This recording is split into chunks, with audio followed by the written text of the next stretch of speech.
Hi, it's me, Stacy.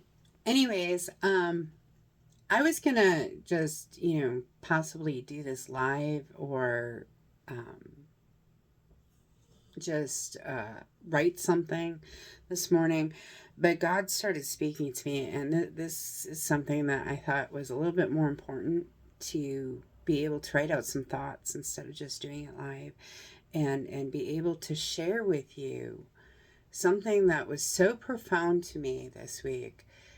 And it's like three different parts that kind of came into compilation today. So last night I woke from a dream. And in the dream, and at first I thought it was just for me, but God's like, nope, it's for everybody. So in the dream, uh, people were like very innocent, very pure, very um, almost perfect. I mean, things just, things would embarrass them that don't seem to embarrass us today. Um, Yet as time went on, like Adam and Eve in the garden, for example, they were so innocent and pure. And then when they like noticed that they were naked, oh, they were so ashamed that they hid, And as time went on, you know, um, things started becoming less and less shameful to people.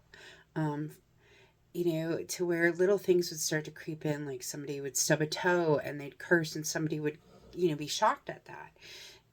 To the point where there would be such atrocious things being done, like today there's murder, rape, incest, uh, people actually saying that God does not exist, things like that, where in the past that would have shocked us. Even here in this country, it would have shocked most people to hear that, oh, God does not exist, or that you didn't believe in God or in Jesus Christ. So yet we're at that. Little by little, things crept in. It didn't seem like a big thing at first, or it would be shocking at first, but then it wouldn't happen again. And then when it did happen again, oh yeah, it was a little shocking. But each time that something came in, it got less and less shocking. And today we have people saying things are okay. I don't know how many times Christians have told me in the dating world that, you know what, it's okay to have sex before marriage because, Christ died for all sin and he doesn't expect you to live a perfect life, and it's acceptable in our society, so you should do it. I'm sorry, but I base my decisions, my boundaries, what I will and will not do on what God himself says, not on what other people say or because everybody else does it. To me, that never did make sense. Well, let's do everything because everybody else is doing it, or it seems like a good idea because they're doing it. That never made sense to me, even in high school, and that's probably why I didn't have a lot of friends, because I did not fit in. I didn't care if other people were doing it. What would this do to me? What were the consequences? But you have to understand, I had a very different upbringing. Um, there were consequences, not just for my actions that I had to suffer, but I also suffered consequences for what other people did, whether I was there or not. My mom put upon me that if my siblings did wrong, it was my fault. So I had a perspective that I tried to find every little loophole that somebody could do so that I could try to control it. That's where my codependency came from. And thank God I don't do that anymore. But the point is that I never understood doing things just because others did. I base my decisions today on what God says instead of what I feel or what other people tell me. It's always on what God says. So if somebody tells me something, first thing I do is I go back to the word. But even with that, even with me doing that, things still creep in. Just like the rest of us, I'm sure things start to creep in. And when those little things creep in, and it could be something innocent like, oh, okay, I'm just going to watch this. Oh, it had one sexual scene. That's not so bad, is it? But we have to remember that if we start to see more and more of that entering our lives or whatnot, we need to stop it. We need to make the little things to be important enough to wake us up. We need to be strong enough to say, you know what, this is wrong because God's word says it's wrong, regardless of how other people are going to take it. Say, I'm sorry, but I cannot do that. If you want to do that, that's your choice. I'm not judging you for it, but I can't do that. We have to be strong enough to stand as Christians. So that was the dream where things just kept coming in till eventually everything was corrupt. Everything was, just destroyed. And that's when I woke up. It's kind of like when you put a frog into boiling water, it's going to jump out right away because it's hot. But if you leave the frog in the water, put it in when it's cold, and slowly heat that water up, the frog will stay in there and not notice that it's getting hot. And that's kind of like what we've done in our society, in that we have allowed things to come in that used to be shocking because it kept happening more and more. And we allowed, as Christians, people to push us out. We've even pushed ourselves out where we stuck our heads in the sand and we did not fight when things came up because we have the platitudes. Love others. Loving others does not mean you don't have boundaries. And we as a society seem to think that boundaries are bad, and they're not. God has boundaries. Sorry, God has boundaries. And what God says stands, will stand the test of time always, regardless of how human beings deal with it. So that was the dream. Then I always get a daily devotional from a friend of mine. Her name is Ashley Renee. And today, and I always read them, and they're always interesting, but today really hit home because it kind of played into that. It was talking about how rest helps us to be able to do God's will in the long run, to refill ourselves, okay? If we don't get enough rest, though, those little things will keep creeping in. We won't be able to fight them off because we don't have the energy to. And so we'll just let it go. And that's probably what's happened, is that, okay, well, I'm just too tired to deal with this. I'll deal with it later. And those little things start to grow every time we put off because we don't have enough energy. This is where, as her daily devotion was showing us, rest is important for us to refill ourselves, to be able to stay strong in what it is that God. Now, that does not mean, rest is and you laze around and everything. It means rest in the Lord. Make a day where you cut out social media, where you cut out watching TV, where you cut out playing games, whatever it is. You cut out activities and you just spend the day and just rest. Fill yourself up in the Lord. That's important. I try to do some every day, and I've kind of gotten away from it. And that's why I thought the dream was for me, because things have crept in. They'll creep in with our diets, and it's okay to have little indulgences sometimes, like, you're on a diet and everything. And it's okay to have a little kind of cheat day. But if God has told you that sugar's not good for you and you continue to do it, well, then it's not God to blame. It's yourself. Like with me, I have to focus, and I have to keep myself on a very strict thing of making sure I walk every day. Now, do I always make the steps I plan to make every day? No, I'm not going to lie. Sometimes I have a treat, but for the most part, I'm like, no, I can't have sugar. I'm sorry. I have to stay away from that stuff, because it's too easy. Everybody that I'm around seems to think, but it's all natural. It doesn't matter. If God has told you that it is not good for you for whatever reason, it's not good for you. It doesn't matter what it is, whether it's food, whether it's money, whether it's work. It does not matter. If God tells you to do something and you don't do it, that's still sin. That's disobedience, regardless if everybody else is doing it. So that's the thing where rest comes in. And that's what her daily devotional was sharing, is that when we rest, we allow ourselves to be refilled. We're no longer coasting or running on empty. We have the strength to carry on through the hardest times that we're going to be facing. And then the other thing that came in to bring this all together was earlier this week. In my homework, I had to watch a video about a biblical perspective by Dr. Joe Sloanaker. And he shared, and the biblical perspective was about mark of God versus the mark of the beast. Okay, so he takes us to Deuteronomy 6:4-9. So just listen to this, okay? Hear, O Israel, the Lord our God, the Lord is one. Love the Lord your God with all your heart, with all your soul, and with all your strength. These commandments I give to you today to be on your hearts. So here's the key though. Impress them on your children. Talk about them when you sit at home and when you walk along the road, when you lie down and when you get up.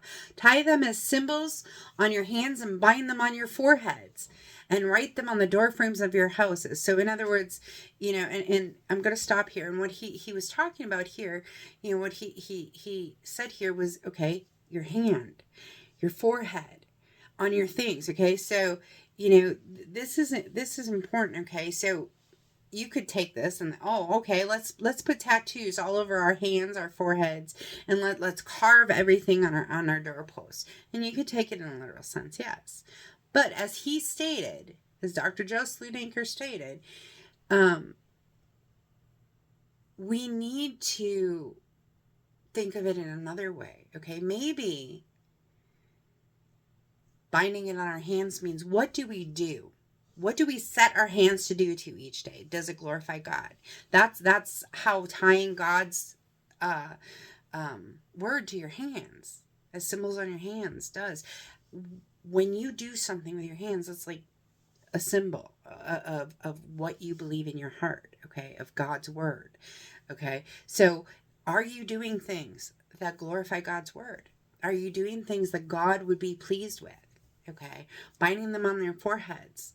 Okay, that's our thoughts. Okay, think about it. That's our thoughts. What we see. What do we allow to come into our purview through our eyes? Okay, because this is the forehead area. Okay, so what do we allow to come to our purview of our eyes? What are we watching? What do we look at? Are you watching things that glorify God, or are you watching things that are about sin or sinful ways? And that really hit home for me, because sometimes we go through and we can't always block out everything that we see, but we have a choice in what we're going to watch. We have a choice in what websites we're going to go to. We have a choice, and I know it's hard. I had to cut out doing certain things online, like a certain game that I like to do, where I'd go and hang out with my friends, and we'd play games in there and everything, because there was a lot of sex. And that, for me, is a hard thing, because I was sex trafficked, and I was also addicted to sex because of it. And so I can't look at that stuff, because it opens up a doorway that allows me to start contemplating the sin. It allows me to start craving it.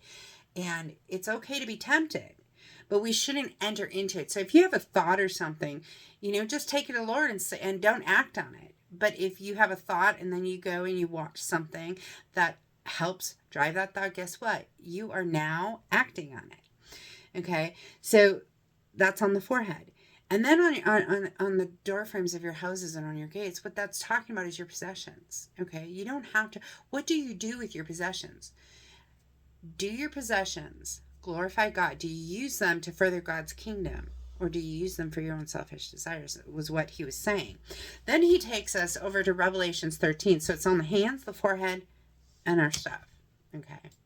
So here in Revelations 13, 15 through 18, it's talking about the beast out of the earth. Okay. The second beast, okay. It says, then I saw a second beast coming out of the earth. It had 2 thorns like a lamb, but it spoke like a dragon. It exercised all authority, the first beast on its behalf, all the authority of the first beast on its behalf. It made the earth and its inhabitants worship the first beast, whose fatal wound had been healed.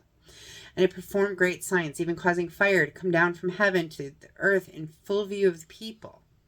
Because of the signs it was given power to perform on behalf of the first beast, it deceived the inhabitants of the earth, ordered them to set up an image in honor of the beast who was wounded by the sword and yet lived. Second beast was given power to breathe the image of the first beast so that the image could speak and cause all who refused to worship the image to be killed. Also forced all people, great and small, rich and poor, free and slave, to receive a mark on their right hand or on their foreheads. Hand and foreheads. So that they could not buy or sell unless they had the mark. Buy or sell possessions, which is the name of the beast for the number of its name. This calls for wisdom. Let the person who has insight calculate, and everything. But here, the similarities between Deuteronomy 6:4-9 about putting a symbol on your hands, putting something on your forehead, on your possessions, okay?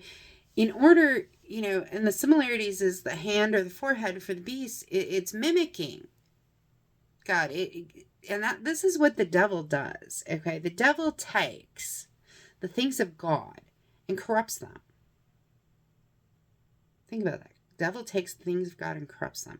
So, what Dr. Schloonacre really highlighted was that how we live, what we do with our hands, so the mark of the beast, the mark of God, could not be actual physical marks that we can see, but maybe it's, what do you do with your hands? What do you do with your eyes? What do you do with your stuff? How important is your stuff to you?